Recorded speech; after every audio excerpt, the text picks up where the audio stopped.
Hi guys, it's Jessica with Chapter Chicks, and today I am here to talk about the Hush Hush series by Becca Fitzpatrick.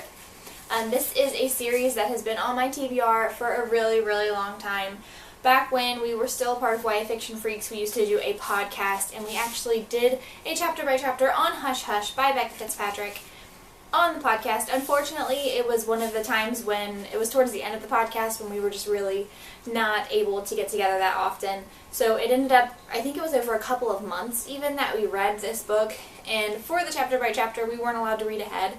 So we each did a chapter. It was 5 chapters we had to read, and we did it over at least 2 months. So I hated this book when I first read it for the podcast. I think it was Freakcast at the time, and you know, it kind of ruined the experience for me.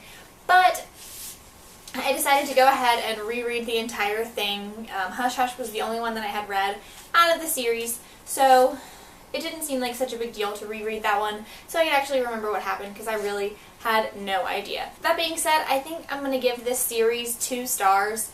It definitely wasn't as bad as I remembered, because Hush Hush was actually one of my least favorite books, but it definitely had its lacking moments as well. So I'm going to go in, do a spoiler-free version first, and then I'm going to talk more specifically about what happens in the series.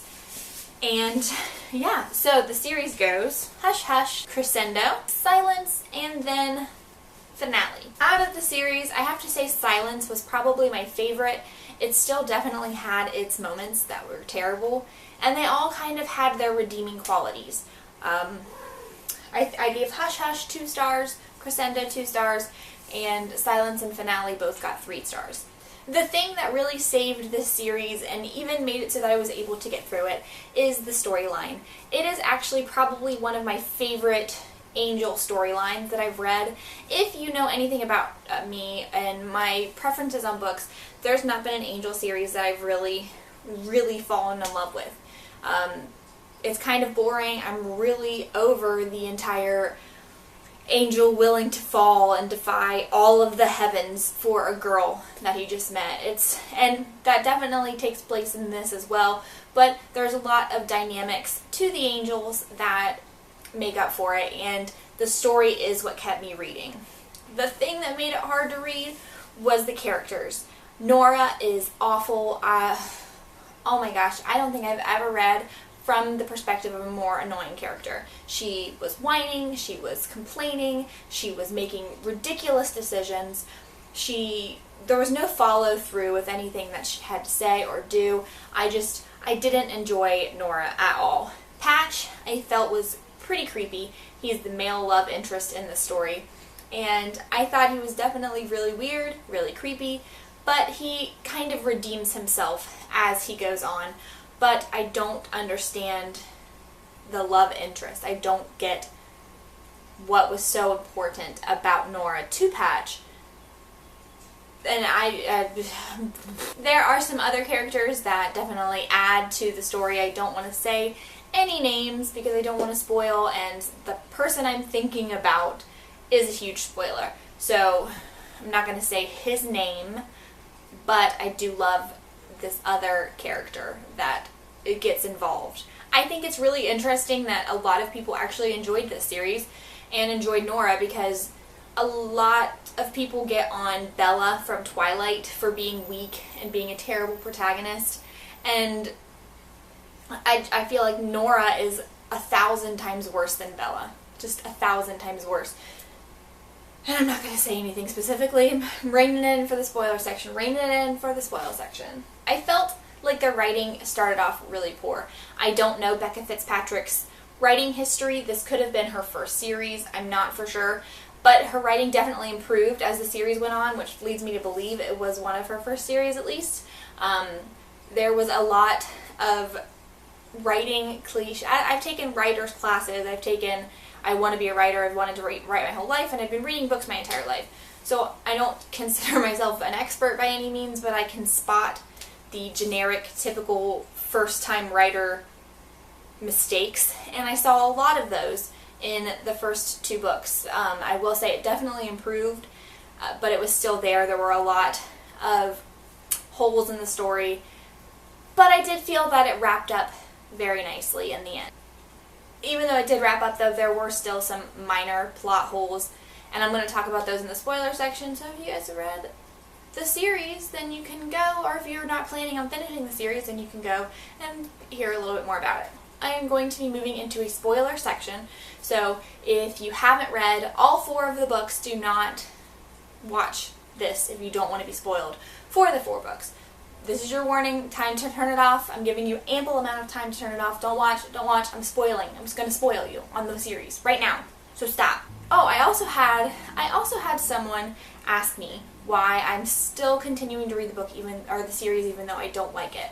I guess I was complaining about it a lot on Goodreads, and I like to finish an entire series because as a reviewer I don't feel like I can give an honest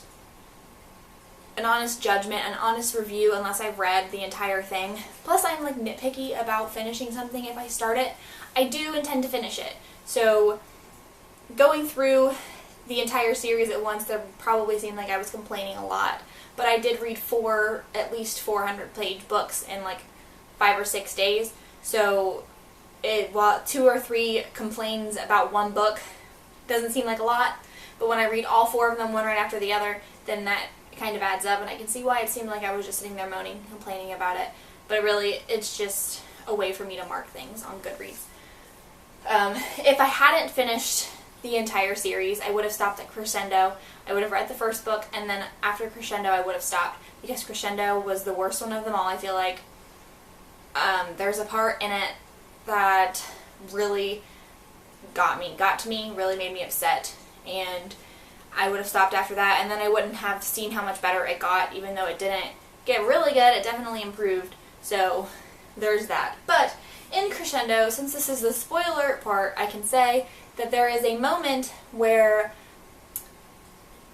Nora is upset at Patch. She's upset at the Archangels. She's upset that things aren't going the way that she wants them to go, and she actually, there's a whole page, or maybe even it's just a paragraph, where she talks about killing herself just to prove a point. She talks about how if she killed herself, it would show Patch and it would show the Archangels that they didn't control her. And I thought that that was a horrible, horrible thing to put into a book like this. This is a book aimed at really influenced teenagers. It's not set up to be that kind of book. It's not set up to be a suicide book. And while I know that that is a thought that can pass, and it does, like, oh, I wish I could kill them, oh, I would kill myself if this happened. It's not real, but at the same time, I feel like Becca Fitzpatrick should have been more wary of that, the publisher should have been more wary of that, and I feel like it was a really immature thought for Nora to have, and it instantly made me hate her. There was no redeeming herself, just because I don't think that that should be in a fantasy book, because there are a lot of impressionable teenagers who don't realize the consequences of those kinds of actions, and even that tiny little bit of a trigger could have set somebody off. You don't know anyone's situations, and there are a lot of people that teenagers want to get back at, and to even plant that seed was a terrible, terrible idea. I'm sure no harm was meant. I'm sure it was just supposed to be something little and tiny, and maybe I'm making a big deal out of nothing, but it really bothered me when I read it, and that was when I was just completely finished with Crescendo. I finished it, but I was just very turned off from the series, or from the book at that point. After that, there's nothing else like that. No other kind of trigger things like that, except in finale there is, maybe a drug trigger. I feel like the Devilcraft issue is another one of those big questions, because in finale, it set it up like Nora was going to be really seriously addicted to this stuff, and for a while she was. It talks about this burning ache, this hunger that she just can't get past, and then once she admits it to Patch, it is like no problem for her to get over, and it's not mentioned again, except she says she has a slight headache as an after effect of the antidote, and I think it's so stupid.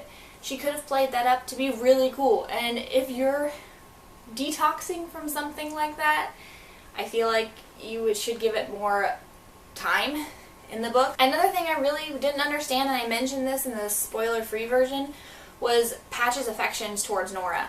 It's an instant thing. He just sees her be frustrating, and annoying and complaining the whole first book, and somehow is still so much in love with her that he, even though she sacrifices himself, I guess maybe it is the sacrifice that he's willing to give up something he's wanted for hundreds and hundreds and hundreds of years. Seems a little far-fetched to me. And then even from that point on, she's just awful. She's jealous. She's selfish. She makes rash decisions about serious issues. She just, I don't understand the affection behind that, and it made the story a lot less believable for me. It was the problem of insta-love, and it was never remedied.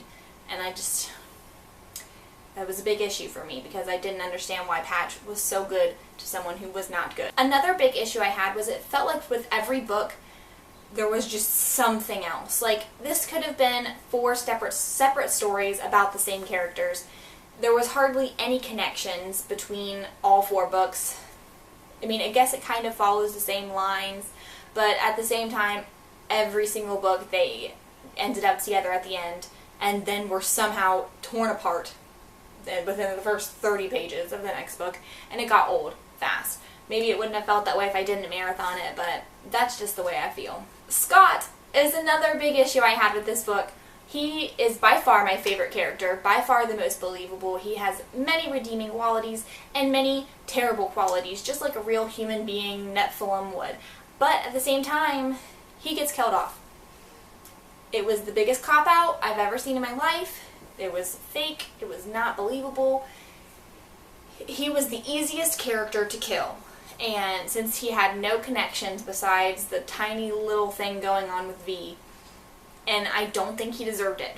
I feel like they should have killed off somebody bigger. Maybe that's just me. This was also coming from a time when you didn't kill off main characters. It wasn't a good thing to kill off main characters.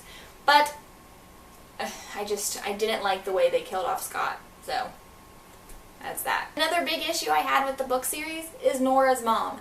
Okay, so I know that she's under Hank's, like, impression or whatever, but the whole series, she's just a terrible parent. Her 16-year-old daughter just runs around and does whatever she wants.